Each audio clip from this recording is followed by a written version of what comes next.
Adamды sözünün tanıbayt, işinin tanıyt.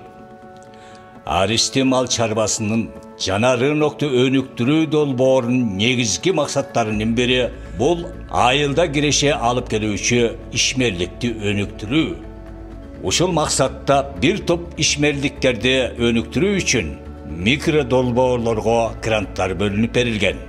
Бакчылык, күнөскана чарбасы, süt азыктарын иштетип чыгаруу, жүндү кайра иштетип чыгаруу, кол өнөрчүлүк, уста ишмердиги жана башкалар.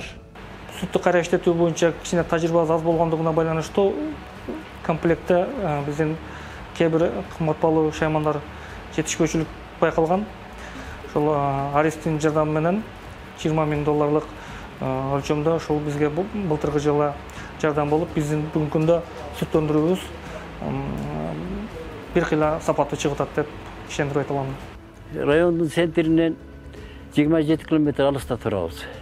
Бизге помидор болсо деле базарга барат экенбиз. Өзүбүздөн өнбөйт. Биздин Көкбелде катаалы шаар, кайрак, суу жоктугунан ушул эл эмеге тамчылатма суу менен помидор өндүргөндү жана ушу элге саткан эме кылганга аракет кылдым. Максатым курган, мектепти курганым, окуучулар үйрөнүп кетсе, келечекте өзүнүн исчал өнөрүн таап калат деген максатта. 2006 Арис менен чогуу биргеликте иштеп калдык. Өтө жакшы, көптөгөн окутуулардан өттүк. Алдар 15 аял иштейт, айтып атпаймынбы, жана кыздын септерине өзүнчө группа бар. Аерде көп адам, ондан ашык адам өзү негизи бар. Ана мен себеби бирин убактысы болсо экинчисин чакырып берем, экинчиси үчүнчүсүн чакырып турам. Анын объем ишке жараша чакырам. Былтыр Япониядан адамдар келди, Гонконгдон келип кетишет, Америкадан, бүт эле ошо чет мамлекеттерден жакшы келишет да. Өтө көп болбосо дагы келип турушат. Сатуу болгондон кийин элдин эч кандай немеси жок. Муну бош турбаш үчүн сөзсүз эле айылда местный заказдар кылышыбыз керек. Кайсы болсо да сезонуна жараша иш кыла беребиз. Мисалы, детскийден баштап чоңдорго чейин эле кийим-кечелер тигиле берет да.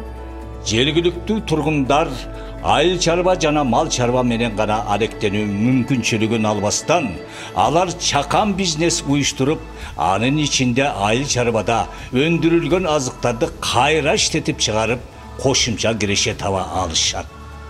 Мындай жол менен бул аймактарда калктын аярлуу тобун, анын ичинде аялдардын жашоо сапаты жакшырууда.